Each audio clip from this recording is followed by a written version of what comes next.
Hi everyone, I'm Sarah and this is BudgetSew, where we create stylish, fashionable looks as inexpensively as possible. Today we're doing a sew along to the Brigitte Scarf by Tilly and the Buttons. If you like this video, please subscribe to BudgetSew and follow me on social media at BudgetSew. Let's get started.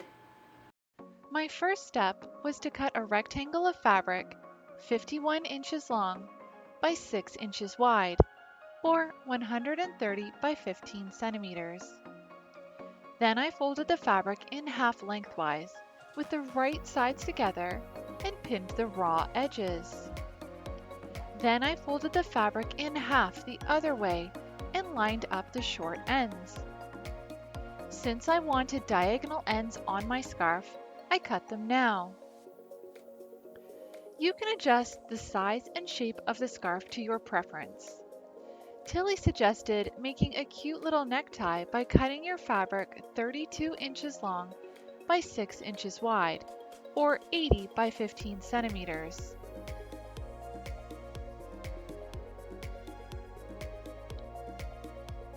I'm going to sew along the edge, but I'll leave a gap in the stitching so I can turn the scarf right side out later. With pins, I made 2 markings towards the middle of the long raw edge, about 3 to 4 inches apart. This can also be marked with a chalk pencil, washable pen, or a tiny snip into the edge of the fabric. Using a 5/8 of an inch seam allowance, I sewed from one short end towards the center of the scarf. I bought this pretty fabric of blue and black flowers on a white background at Len's Mill during their 75 to 85% off clearance fabric sale. Then I pivoted at the corner and sewed along the raw edge until I reached my first pin markings. I bought the whole bolt, 11 meters of fabric, and gave half of it to my mom. This fabric was originally $6.59 a meter for a total of $72.49, but since it was 85% off, I paid $10.87 for the full 11 meters.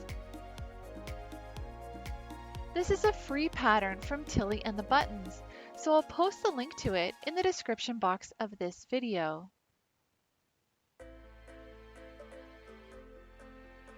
Once I reached my marking pins, I stopped sewing further, backtracked my stitches, and cut the threads.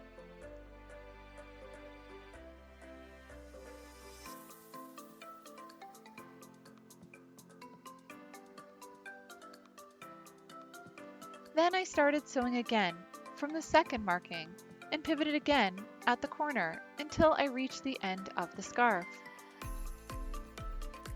I made this scarf with fabric that I had left over after cutting out Simplicity 7467. Simplicity 7467 was published in 1976 and is a 2-piece dress in 2 lengths. The top is top stitched and softly gathered to the yoke with a low round neckline. Below the elbow length raglan sleeves, gathered with elastic casings, and an optional purchased belt. The skirt is gathered to the waistband and has a side zipper. View 1 skirt has a double ruffle, and View 2 has a single ruffle. The suggested fabrics are crepe, crepe back satin, crinkled muslin, gauze, challis, chintz, sateen, cotton broadcloth, printed voile, flocked fabric, and lightweight knit.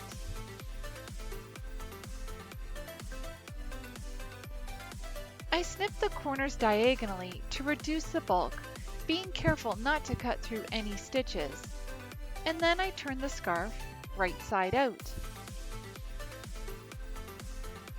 Another project that I have on the go from this fabric is the Carmen top from My Image. It's a princess-themed cropped top that has side buttons and spaghetti straps. I plan to make mine like a vest to wear over blouses and knit tops. The recommended fabrics for the Carmen top are linen and polyester. It comes in sizes 4 to 20 and uses only 70 to 85 centimeters of fabric, depending on your size. 4 buttons and some interfacing for the facings and button placket are required. You can purchase this pattern from the Made by Orange's website or download the pattern for free using the code from My Image Magazine number 20.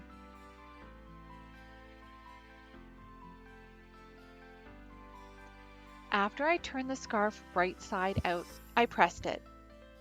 I'm using my Panasonic 360-degree freestyle cordless steam iron that I got for free with points from my job. To find out more about my Panasonic iron and how much I love it, check out my review video. The link is at the top of the screen.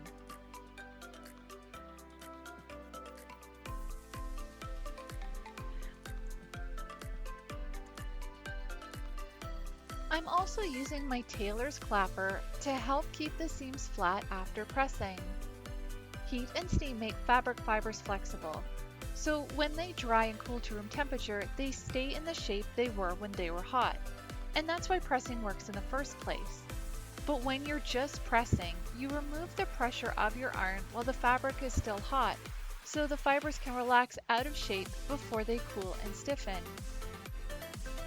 A tailor's clapper keeps the heat and steam trapped for an extended period of time, which gives the fibers more time to get into the desired shape, meaning perfectly flat, and then holds them in that exact shape while they cool.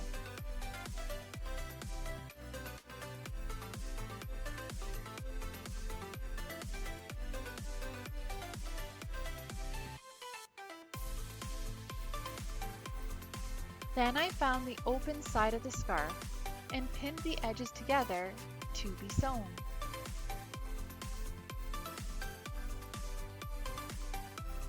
I sewed this seam on my sewing machine as recommended by Tilly. However, this can also be sewn by hand to make it invisible. I sewed a line of stitches close to the edge along the gap to seal it, and back tacked at each end. Here is the finished scarf.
The look, I'm wearing the top from Butterick 4403 and New Look 6203 pants.